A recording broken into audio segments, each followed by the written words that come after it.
2021학년도 1차 예비평가 한수 모의고사 해설 강의 진행하도록 하겠습니다. 저는 국어에서 이길이 김기리 쌤입니다. 반갑습니다.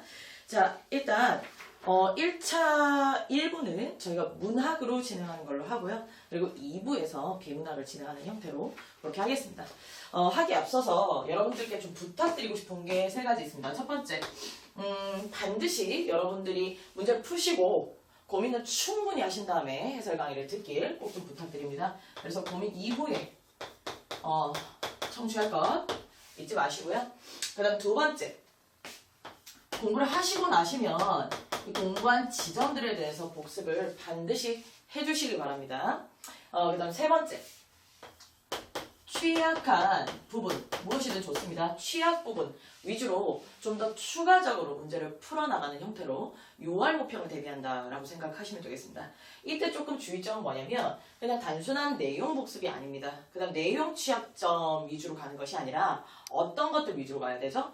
내가 이런 문제에서 이런 사고를 했는데 이런데 오류가 있었으니까 어떤 방식으로 사고한다. 그 다음 이러한 방식, 제대로 된 방식대로 다른 문제들을 통해서 여러 번 체화함으로써 이것을 완전히 굳히게 들어간다. 이런 형태로 진행하시면 되겠습니다. 자, 첫 번째 지문 한번 보도록 할게요. 쪽수는 8페이지 되겠습니다. 8페이지고 문제 순서를 쌤이 좀 가져갈 테니까 여러분들이 좀 잘 따라오시면 좋겠습니다. 저는 문제를 먼저 보도록 하겠습니다. 일단 23번과 24번. 23번과 24번. 여기에서 다루고 싶은 문제는 뭐였냐면 사실 그 보기 문제였습니다. 그래서 여기의 핵심은 보기인데요. 이 보기 문제는 문학에서 몇 점으로 기출이 되죠? 보통은 3점 기출입니다. 그리고 학생들이 틀릴 때 문학을 다 틀리는 게 아니죠. 특별히 틀리는 부분이 바로 보기입니다. 그래서 이 아이는 고난도로 설계가 되어 있다라고 인지하시면 돼요. 그러니까 고난도니까 여러분들도 호로록 이렇게 풀어버리면 안 되고 좀 잘 핵심을 딱딱 지적하면서 패브를 좀 찔러주면서 간다라는 기분으로 풀어주시면 되겠어요. 일단 이 문제를 풀 때 첫 번째 중요사항이 있었지 얘들아. 뭐였지? 제일 먼저 보기는 누가 준 거지? 평가원이 준 거지.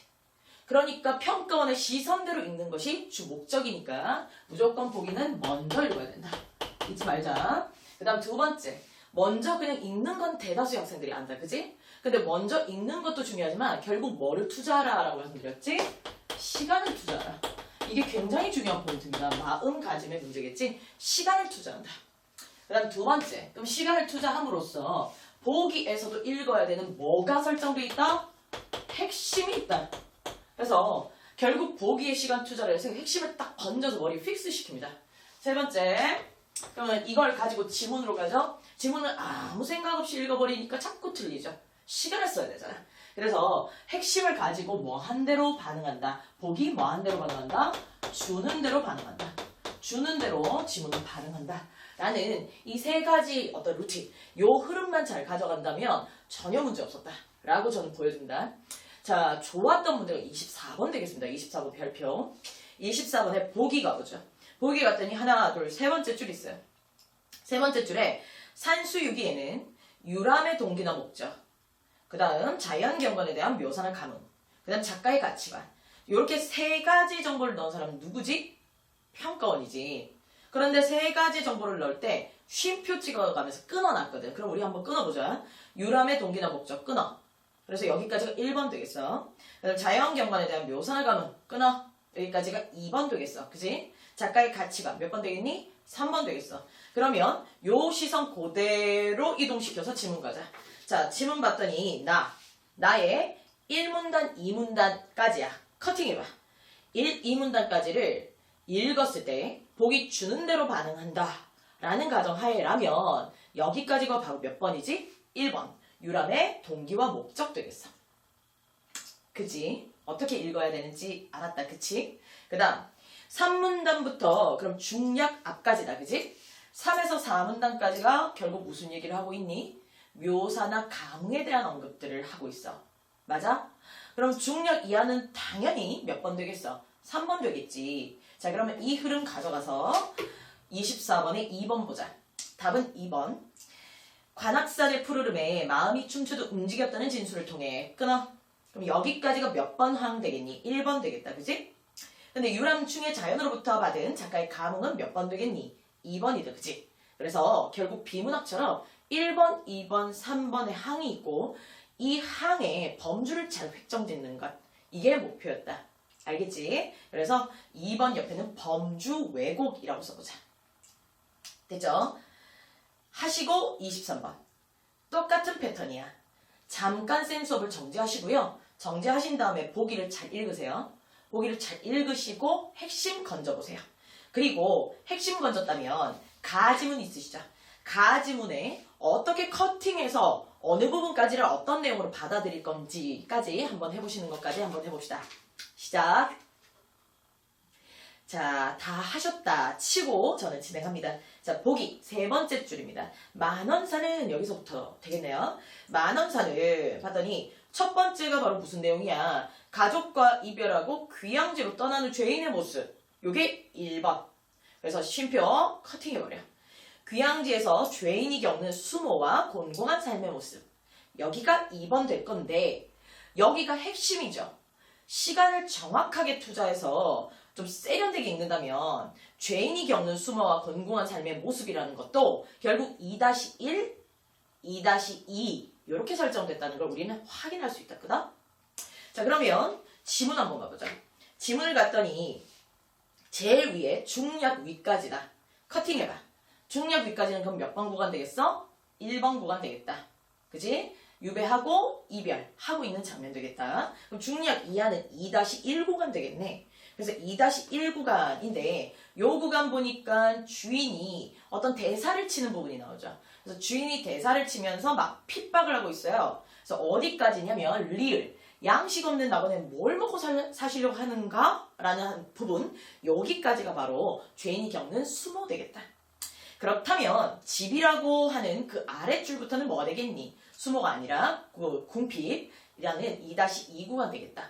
쌤은 왜 이렇게 읽은 거지 얘들아? 결국 보기는 평가원이 줬고요. 이 의도에 맞춰서 글을 읽어내는 것. 이게 얘네들의 의도야. 그래서 보기 뭐 한 대로 반응했지? 핵심 건져서 주는 대로 반응하려다 보니 그렇게밖에 안 읽혔어요 저는. 됐지? 자, 그럼 문제 한번 가보자. 23번의 답은 3번이야. 클리어하게. 왜? 귀향살이를 하는 화자의 힘겨운 생활상을 암내고기학과 윗역의 장사가니라고 돼 있는데 이 부분에서는 암내 어쩌고저쩌고 이 부분은 화자의 수모 부분이야. 써봐.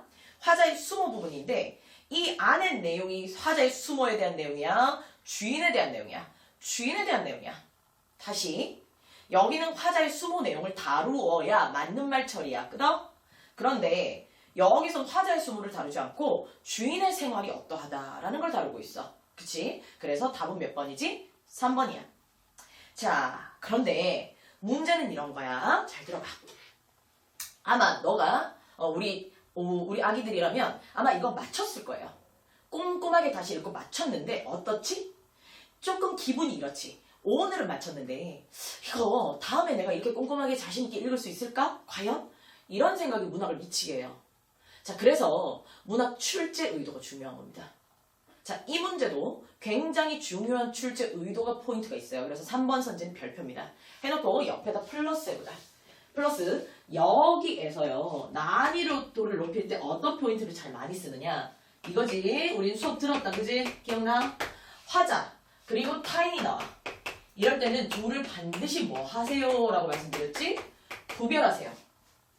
화자가 나왔는데 타인이 나오면 이 둘의 주체가 누구인지 누가 감상의 핵심인지 이런 걸 기출하게 되어 있다. 그래서 이 부분 굉장히 유의해서 문제를 맞추는 연습을 끊임없이 해온 우리 친구들이라면 3번 보고 바로 화자 탁 나가리 이렇게 칠 수 있지. 되지? 여러분들 좀 더 연습을 원하시는 친구는요. 3번과 같은 패턴을 두 가지를 써드릴게요. 한번 써보세요. 뭐가 있지? 2005학년도. 우리는 시험 쳤던 거다, 그지? 2005학년도 그 이용하게 낡은 집이라는 게 있어. 수능 얘기하는 거다, 얘들아. 낡은 집. 이 시에서도 보기 문제. 보기 문제에서 똑같은 패턴 써서 정답률 30% 칩니다. 그 다음 두 번째, 2015학년도. B형. 오장원의 고향 앞에서. 이거 많은 학생들이 힘들어했던 시예요. 고향 앞에서. 이 시도 보면 보기 문항이 있어요. 그 보기 문항에서 결국 답은 1번이었는데 1번을 처리할 때 결국 요 패턴 학생들이 많이 힘들어했고 정답률 40% 되겠습니다. 자, 그래서 요 문제까지 가면 굉장히 난이도를 높였다라고 판단할 수 있습니다. 됐죠? 자, 이제 두 번째 21번 가볼게요.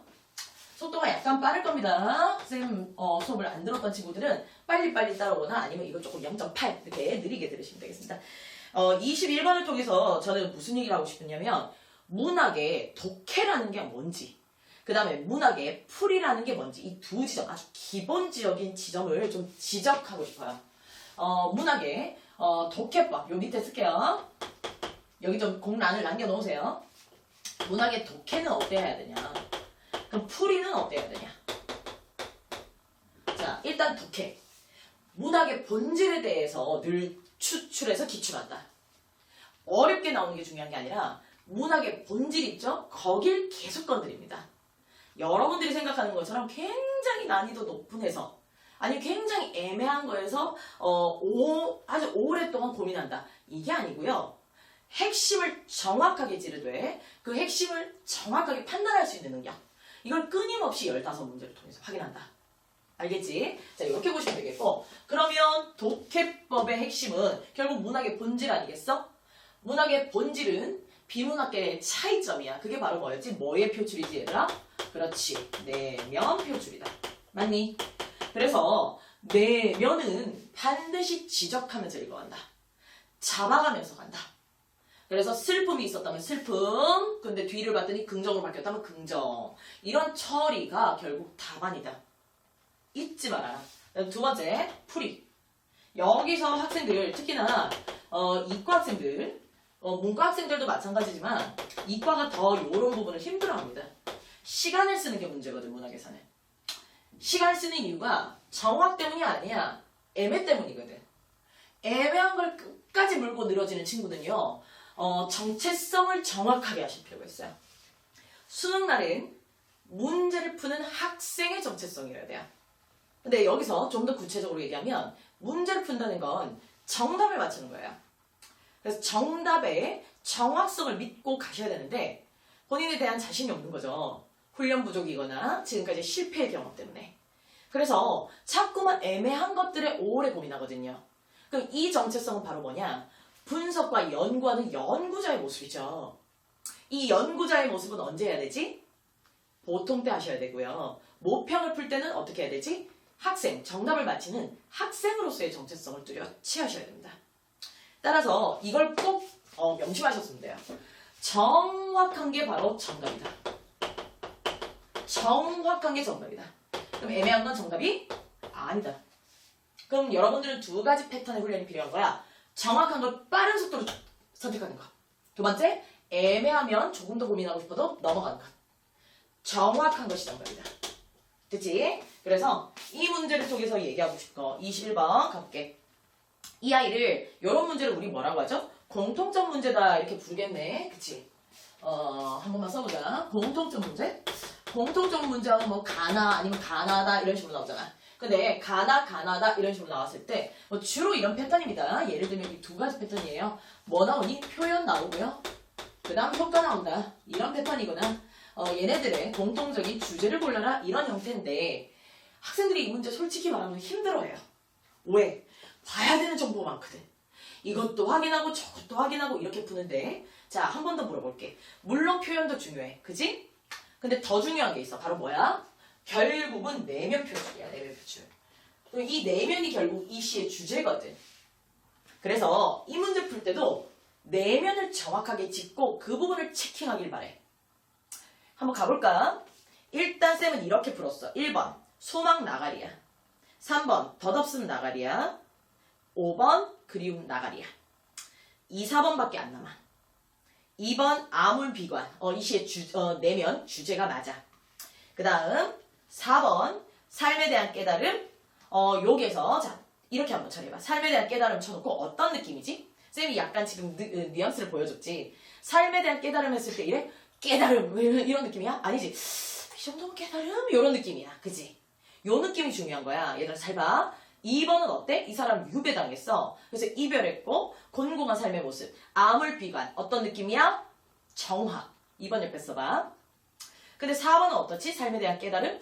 물론 가치관이 나타났어. 근데 삶에 대한 깨달음 하면 약간 어떤 느낌이지? 애매한 느낌이거든. 그래서 2번은 정확하고 4번은 애매하다 해서 2번 클리어하게 처리. 요 방법도 있고요. 2번은 정확하다. 근데 4번을 봤더니 대화는 없다. 이렇게 처리하셔도 무방하다. 어찌되었든 정답을 고르는 루트는 여기에서 이걸 중심으로 읽어서 어디로 가야 된다? 정확한 것이 정답이다라는 걸 잊지 않는다. 문학에서 가져야 되는 마음. 자, 이제 마지막 세 번째 얘기할게. 시로 가보자. 가시.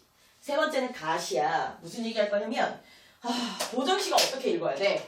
이런 생각 할 거야. 고전시가 어떻게 읽어? 라는 답답함이 드는 친구들을 위해서 좀 얘기를 하고 싶은 게 있어. 고전시가가 안 읽히는 친구는 안타깝게도 고전시가 연습이 너무 안 되는 거야, 솔직히 말해서. 너무 안 되다 보니까 손을 못 대겠어. 왜? 길이가 길잖니? 그래서 부디 부탁할게. 훈련해야 돼. 하루에 한 지문 정도 방학 때 아니면 학기 중이라도 내가 조금 여유가 있을 때 하루에 한 지문 놓고 읽는 연습부터 하는 거야.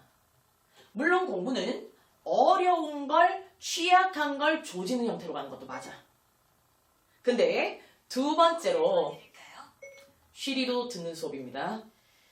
자, 네, 쉬리도 듣는 수업 진행해볼게요.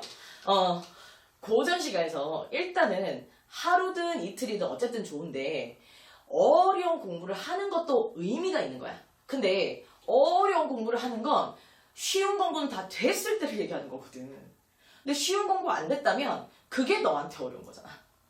그러니까 쌤이 부탁하고 싶은 거 기본부터 잘하세요. 이 고전시가 어렵다? 기본부터 잘하셔야 되는 거예요. 알겠지? 근데 한 달만 열심히 해보세요. 분명히 좋은 성과 있을 거야. 힘내서 하시고. 자, 그럼 어떻게 하느냐? 고전시가 마지막 이제 3번이 되겠죠. 몇 번이라고 말씀드려야 돼? 이제 세 번째 고전시가 공부과. 1번. 일단 어휘. 어느 정도 숙지하고 있어야 돼요. 그러니까 제가 막 순경비어서 이렇게 읽으라는 게 아니고요. 어떻게 하라는 거지? 어휘 정도를 봤을 때 완전 이게 what the hell? 이 정도면 곤란하다.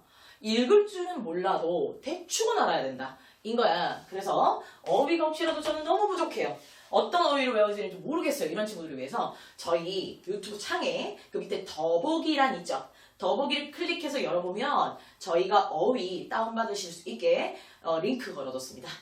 그래서 이제부터는 이거 안 하면 쓰레기 되는 거예요.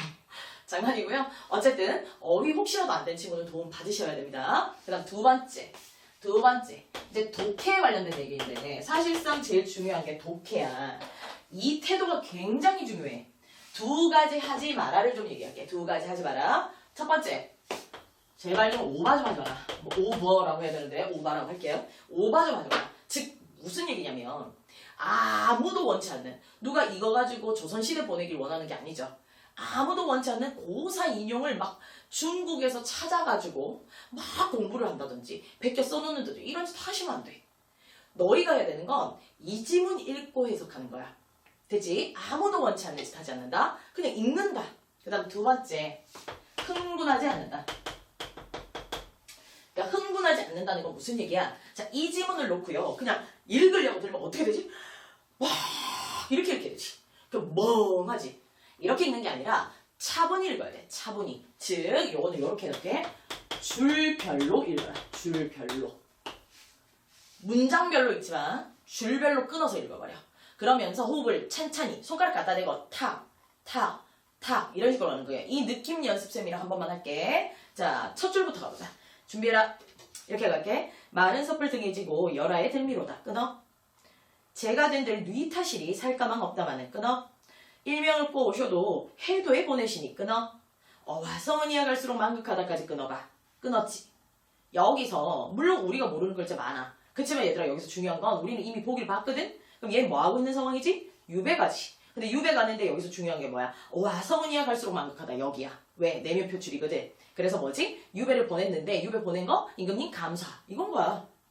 그 다음 강도의 배를 타고 부모 친척 이별할 때 끊어. 그지? 슬픈 울음 한 소리에 막막스러운 머무르는 듯 끊어. 손잡고 이름 말씀 조용히 가라 당부하니 끊어. 가슴이 답답하니 답답이 뭐 나올 소리야까지 끊어봐. 여기서 뭐 체크하면 돼? 이별하고 있지? 슬퍼. 특별히 어려운 내용이 없어요. 그죠? 유배가고요. 임금님 감사해요. 하지만 이별은 슬퍼요. 끝. 자, 중략 2하. 이 집부터 가보자. 이 집 저집 아무된들 적객 주인 뉘 좋탈 곳까지 끊어. 자, 우리 서리법 정도는 알고 있어. 그래서 주인이 좋다는 거야? 싫다는 거야? 싫다 라고 써봐. 그리고 싫다에 동그라미 딱 쳐봐. 주인은 싫어하고 있는 거야. 염려하는 게 아니야. 그 다음 아래. 관력으로 핍박하여 세부들이 맡았으니까지 끊어. 관체다려 못한 말을 만만할 수 내가 듣고 있어. 그러니까 주인이 자기가 관료한테는 말 못하는 건 나한테 듣고 얘기하고 있네. 근데 이 구간 우리 알고 있지. 화자의 무슨 구간? 수모 구간. 자, 그래서 바로 쳐봐. 세간 그릇 흩던지며 역정내화하는 말이 어디 체크할 거야? 역정에 체크해야지. 이건 누가 역정내면서 말하고 있는 거지? 주인이. 그지? 저 나그네 헤어보소. 주인 아니 불쌍한가? 끊어. 이 집 저 집 저 사는 집 한두 집이 아니어든 끊어. 관인들은 인정받고 손님들은 혹한들어 끊어. 구태 내 집으로 영분 있어 와 계신가? 까지 끊어. 자, 모르는 글자 좀 있을 수 있어. 하지만 맥락을 잃어요? 그것은 아니지. 뭔 얘기하는 거야? 내가 유배를 갔어. 그래서 어느 집에 머무르게 됐는데 그 주인이 빡쳤어. 그래서 나한테 하소연하는 내용. 이렇게 받아들여야 돼. 역정내는 내용. 이렇게 받아들여야 되는 거야. 자, 그 밑에 내 살이 단박한 줄 보다시피 아니할까? 앞뒤에 전다 벗고 물속으로 생이하여 끊고 있어야 돼. 앞내에 고기 낚아 윗역에 장사하니. 누가? 주인이. 그물질하여 얻은 보리 섬은 믿을 것이 아니로새까지 끊어. 그 밑에도 여러분들이 똑같은 패턴으로 연습을 하시길 바래요. 자, 지금부터 요거 훈련이 필요하다면 하루에 한 지문 아니면 이틀에 한 지문 대신에 잘 읽는 연습한다. 오케이, 좋습니다. 자, 제일 뒤에 현대시로 넘어가도록 하죠. 현대시 쪽수는 16쪽 되겠습니다. 16쪽 갈까요? 자, 요 아이 45번 문제 좋습니다. 연습 능력으로. 그래서 45번 별표 쳐놓으세요. 별표 쳐놓고 보니까 무슨 문제죠? 보기죠. 그래서 보기 문제니까 보기 부분을 역시나 어떻게 읽느냐가 되게 중요했어. 근데 나가 문제가 아니야. 이거 답 2번인 건 알았죠? 2번인 건 알았는데 어땠어 기분이? 찝찝하지. 이런 수능 당일이 되면 지금처럼 찝찝한데 그냥 밀어붙일 수 있어. 다시 봐서 시간을 쓰게 돼. 그렇지, 후자 쪽이 될 가능성이 높아. 그래서 훈련이 필요한 거고 훈련의 목적은 이 사람들, 평가원들의 의도의 중심에 있어야 된다. 자, 그래서 다시 한번 볼게. 나는 됐고요. 보기의 가 부분 30초 드릴 테니까 읽어보시고요. 읽어보시고 그리고 나서 저랑 한번 가볼게요. 시작. 자, 커트하고 읽었다 치고 저는 들어갈게요. 가에 뭐라고 돼 있지? 두 번째 줄에 자연 풍경에 대한 인상이야. 그리고 그 풍경이 촉발한 정서야. 그러면 이 시는 이제부터 어떻게 읽어야 되는 거야? 풍경, 그리고 그 풍경으로 인한 정서, 이렇게 연결하는 거야. 풍경에 인한 정서, 이렇게 읽어야 된다고. 그치? 이 패턴 올해 수능과 굉장히 비슷합니다. 잘 낸 문제라고 볼 수 있어요. 굉장히 비슷해. 자, 어떤 형태인 거지? 보니까 옆에 이렇게 써봐. EX에서 2020학년도 새라는 지문 있죠. 새에 45번 문제. 틀린 친구라면 뭐 훈련하셔야 되겠어? 보기 훈련해야 돼. 보기 훈련해야 된다는 게 이 문제에서 나타난다. 그다? 되지? 자, 다시 갈게요. 그래서 이 작품은 풍경에 대한 정서야. 가작품 가보자. 가작품의 1, 2, 3, 4, 5연간. 웅숭거리고 살아난 양 모습이 꿈 같다. 그래서 서럽다. 풍경에 대한 뭐지? 정서지. A라고 써봐. 그 다음 마지막 년. 꽃 피기 전 철 아닌 눈에 하도 뻗고 도로 춥고 싶어라 라고 얘기했어. 그럼 눈이지. 풍경이다. 그지? 춥고 싶다라는 건 마음이니까 정서다. 끊어? 풍경에 따른 정서. 그래서 여기 B 구간 가자. 2번이 답이야. 이제 얘가 왜 정답일 수밖에 없는지를 살아나는 모습을 봐. 그리고 이걸 통해서 한 번 보고 넘어가면 안 돼. 이 패턴으로 너는 수능에서 풀 거야. 그래서 이 문제에 부디 복습 많이 하길 바래. 자, 2번 갈게. 가의 꿈 같기에 설어라에는 끊어. 요건 무슨 구간이지? A 구간인가요? 네. 근데 철 아닌 눈이란 풍경. 얘는 무슨 구간이죠? B. 범주가 잘못되어 있습니다. 그죠? 그래서 범주 왜곡. 답은 몇 번? 2번. 이렇게 풀자. 사라져버린 봄 기운 이런 거 물론 틀렸다. 찝찝하지 않니? 근데 그렇게 가면 물론 맞다. 그렇게 풀어도 근데 얘 의도에 맞춰 움직이는 연습을 하면 비로소 수능의 깔끔함, 철저함이 뭔지를 알게 돼. 알겠지? 자, 그렇게 가시고요. 자, 요 지문 통해서 사실 말하고 싶은 건 43번과 44번이야. 하고 오늘 마무리하도록 할게. 자, 일단 43과 44는 어떤 얘기를 하고 싶으냐면 2021학년도의 문학 출제 방향성이라는 얘기를 좀 하고 싶어. 그래서 한번 써보자. 43번과 맞나요? 43번과 44번. 여기서 말하고 싶은 건 2021학년도 우리가 볼 문학 출제 방향. 엄청 중요한 얘기지. 자, 이 출제 방향이야. 일단 두 가지다, 맥락이. 두 가지. 자, 첫 번째. 난도가 좀 올라갈 거야. 난도가 올라가. 근데 이 난도가 올라간다는 건 다른 데서 많이 높일 순 없어. 그래서 뭐 중심으로 올라갈 수밖에 없니? 지금은 국어라는 걸 타이틀을 달고 있지. 쌤 때는 얘들아 언어였어. 그래서 수능 국어는 핵심이 교과서야. 그래서 교과서 중심의 내용을 높일 수밖에 없거든. 즉, 이건 결론적으로 말을 할게. 작가론 같은 게 좀 중요해져. 작가 작품, 그 작가의 특색, 이런 것들을 좀 인지할 필요가 있어. 그래서 이를테면 이런 거야. 정지용이지. 그럼 정지용이란 작가가 어떤 특색을 가지고 있는지. 어차피 그 작가의 대표작이 나올 가능성이 높지. 어떤 식으로든 의미 있는 작품이 뜰 거야. 그래서 이 작가의 작가론이 EBS 책이라든지 아니면 학교 쌤이라든지 아니면 뭐 여타 다른 책이 있으면 그런데 적혀있는 작가에 대한 설명이 있다면 조금 신경 써야 돼. 그게 여러분들의 학습 방향이 되겠다. 그치? 그래서 요거 작가에 대한 정보들 상식적 수준이야. 자, 이게 어디에 기출됐냐? 써볼래? 2020학년도 올해 수능이야. 올해 수능에 몇 번 문제더라? 윤동주 있지? 바람이 불어. 바람이 불어의 43번 문제네. 43번 문제 정답이 4번이야. 그치? 안 풀어보신 친구는 오늘 좀 찾아보시면 좋아요. 4번이 답이 반성이야. 자, 근데 이 작품 안에는 뭐 반성한다는 내용의 어떤 포인트를 찾기가 힘들어요. 그러면 이 문제의 의도는 지금 뭐냐? 평가원이 결국 윤동주의 바람이 불어요. 그러면 윤동주라는 작가적 특색이 교과서에 녹아 있었다는 얘기야. 윤동주는 참고로 4성찰의 시인입니다. 그리고 성찰을 할 때 늘 내가 부끄러움이 없는지 늘 자기 검열을 해요. 그치? 그래서 반성의 시인이기도 합니다.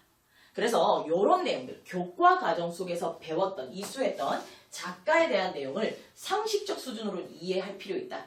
근데 딴 거 공부하지 마라. 교과서에 배운 거, 그 다음에 EBS에 나오는 작품 수준이면 된다. 알겠지? 그래서 우리 친구들은 수능 특강 수능 완성할 때 어차피 이건 쌤이 다 강의할 거니까 너무 겁먹지 말어. 그 다음 두 번째. 근데 더 중요한 게 있어. 바로 뭐지 결국? 의도에 맞춰 읽기야. 의도. 우리 수업의 메인 포인트가 바로 뭐지 결국? 평가원의 의도에 맞춰 읽고 정답 맞힌다지. 결국 의도에 맞춰서 정답이 나온다는 걸 절대 잊어서는 안 돼. 이거보다 상위 개념이 얘야. 됐지? 그래서 이 두 가지가 콜라보를 이루는 게 내년의 그 문학 출제 방향성이 될 것이다. 됐어? 자, 그러면 의도에 맞춰서 결국 어디를 잘 읽어내려고 노력해야 되는 거야? 이 작품의 주제지, 내용은 주제야. 쉽게 말하면 아까 얘기했던 내면 반드시 읽어낼 수 있어야 돼. 이렇게 정답 다 되는 거야. 그 다음 두 번째. 표현은 표현인데 얘들아, 표현도 아무거나 저 끝두마리에 있는 거, 처박혀 있는 거 끄집어내는 거야. 내면 표출 구간, 내면의 핵심 구간에서 표현상 특징이 정답되는 거야. 후자지. 오답 말고 정답이 어떤 건지 잘 봐야 되는 거야. 그래서 표현도 결국은 어느 구간이지? 핵심 구간의 표현법. 요 두 가지를 좀 공부해 둔다라는 기분으로 가시면 돼. 자, 그래서 지금 43번과 44번으로 다시 돌아오면 얘네들은요. 이런 경향을 녹이려는 반영 노력을 했다는 건 드러나요.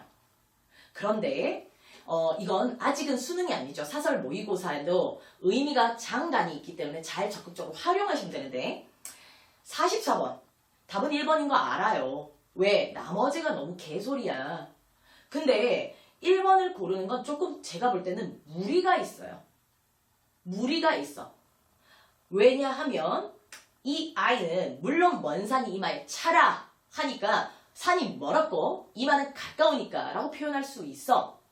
그치만 과연 이것이 이 작품의 의도, 즉 핵심이 맞냐라고 얘기하면 굉장히 난감해지는 거야. 쌤 말 알아듣겠니? 그럼 이 작품은 먼 거리에 있는 걸 가깝게 만드는 게 이 작품 전체 핵심이어야 돼. 조금 곤란하지 않니? 그래서 나는 44번은 많이 매우 아쉽다야. 그래서 그냥 답은 1번 고르시고요. 44번 너무 고민하지 마세요. 알겠지? 자, 43번. 답 1번이야. 의도적으로 변형한 시어를 활용하여 시적 전서를 환기한다 그래서. 자, 환기 살려봐. 우리 베이비들은 이건 그냥 환기 딱 보고 맞는 말 처리했을 거야. 기억나지? 이거 못했으면 이건 김기리가의 수치야. 환기 보고 바로 1번 골랐으니까 문제는 없는데, 자, 의도적으로 변형한 시어 줄쳐봐. 이게 왜 정답 처리가 될 수 있었는지 얘기해줄게. 일단 이건 정지용 때문이야. 옆에 써봐. 정지용. 정지용이라는 시인의 특징은 혹시 이런 말 들어봤니? 중요한 얘기 아니니까 그냥 이렇게 쓸게. 언어의 조탁이라고 표현을 하는데 이거 대학 가면 배웁니다. 언어의 조탁이라는 건 언어를 만들어내는 것. 이런 것들을 되게 중시하는 사람이다. 그래서 1번을 정답 처리했어. 의도적으로 변형한 시어니까. 자, 그런데 이 시의 핵심이 과연 의도적인 변형한 시어일까? 물론 정답되는 건 나쁘진 않지만 나빠. 즉 무슨 얘기야? 모평에선 정답이 되지만 수능은 조금 달라 라고 얘기하고 싶어. 그래서 쌤은 오늘 무슨 얘기를 하고 마무리할 거냐면, 그래서 여러분들이 사설 모의고사나 6평이나 9평을 쓸 때 마음가짐이 중요하다. 틀린 걸 아무런 생각 없이 멍청이처럼 그냥 받아들이고 답습하는 것이 아니라 의도에 맞추어서 정답이 나온다는 굉장히 고차원적인 사고 하에 이 문제들을 조망해 볼 수가 있어야 돼. 물론 쉽지 않다. 근데 우리 알고 있지? 늘 의도에 맞춰서 정답, 의도에 맞춰서 정답. 이렇게 정답의 이유에 대한 생각을 끊임없이 하다 보면 어느 순간 굉장히 자연스럽게 도달하게 되고요. 문학 속도가 굉장히 빨라집니다. 그래서 여러분들 선배는 보통 한 문학을 17분 선? 이면 마무리가 돼요. 당신의 미래야. 자, 그래서 43번 한번 볼게. 만약에 수능에 기출된다면 이 43번의 정답은 아마도 이렇게 처리될 가능성이 높지. 만약 수능이라면 가나의 공통점이죠. 그러니까 얘기하고 싶은 아쉬움은 많지만 시간에 제한이 있으니까 43번은 가나의 공통점이야. 그러면 가나의 공통점을 얘기하는 것이 오라. 그지? 근데 가를 먼저 볼게. 이 작품의 작가적인 측면에서 보면 정지용이다. 정지용하면 얘들아 핵심이 뭐냐면 감각적 이미지야. 그렇다면 물론 이 춘설이라는 작품도 감각적 이미지가 굉장히 두드러지게 사용된 작품이야. 여러분들 어차피 EBS에서 공감각, 시각 이런 거 공부할 거니까 알아서 하시고, 여기서 중요한 건 보는 시선이야. 그래서 가작품도 어때요? 감각이 두드러지고요. 그래서 선지가 하나 정답이 된다면 1번 이런 형태일 수 있다는 거지. 감각적 이미지를 다양하게 활용한다. 그지? 그 다음에 이걸 통해서 봤더니 봄의 느낌이지, 주제가. 봄의 느낌이니까 봄이 어떻게 되니? 뭔가 생명이 보이고 있다는 걸 여러 가지 읽을 수 있어. 그래서 생동감, 생명 이런 표현을 쓸 거다. 그런데 나도 비슷한 패턴에서 제가 볼 때 이 작품을 묶어내신 분은 이런 의도 속에서 묶어냈어요. 문제 만드신 분은 어떤 의도인지 난 모르겠지만, 자, 근데 어쨌든 나도 보니까 감각이 하나가 아니라 여러 가지가 적혀 있거든. 그래서 얘도 감각이 굉장히 다양해. 이걸 다양한 감각이라고 쓸게. 하고 거기서 보니까 뻘밭이 막 숨을 쉬고 이러죠. 그래서 생동, 생명이라고 처리해. 그럼 정답 구간은 어떻게 나와야 되는 거야? 이렇게 정답이 하나 처리가 돼야 돼. 이런 패턴이어야 돼. 그지? 이게 이 시의 폐부를 딱 찌른 거야. 두 번째 갈게. 두 번째, 그게 아니라면 둘의 공통점이 보기에서 처리가 될 수 있어. 얘들아, 말이 빠르거든? 체크하면서 가. 자, 일단 보기를 가면 얘네 둘의 공통점이 있지. 자연을 봤다는 거야. 그리고 자연을 보고 뭔가 표현을 하고 있다라고 얘기하고 있거든. 그래서 둘의 공통점이 바로 자연에 대한 체험을 바탕으로 한다. 그치? 이걸 바탕으로 하고 화자의 뭐를 화자의 정석 이렇게 얘기해도 되고 혹은 시상, 전개 요런 포인트가 나와서 정답 처리 이 패턴이 돼야 되겠지. 이해되지? 우리 옆에 있는 우리 선생님들 연구실장님도 끄덕끄덕하고 계십니다. 그래서 제가 말씀드리고 싶은 거 제일 밑에 한번 써볼까요? 특히나 현대시 문학 부분에서 현대시에서 여러분들이 다뤄야 되는 어떤 학습을 하는 태도가 어때야 되냐? 제일 아래 쓰세요. 일단 1번 내용을 꼼꼼히 읽어둔다. 내용 꼼꼼. 그러니까 읽어보면서 EBS 같은 거 끄덕끄덕. 그렇지. 이해가 되네. 이렇게. 근데 두 번째. 암기보다 더 중요한 게 바로 뭐다? 암기. 물론 중요해. 보다 훨씬 더 중요한 게 의도 중심의 이해다.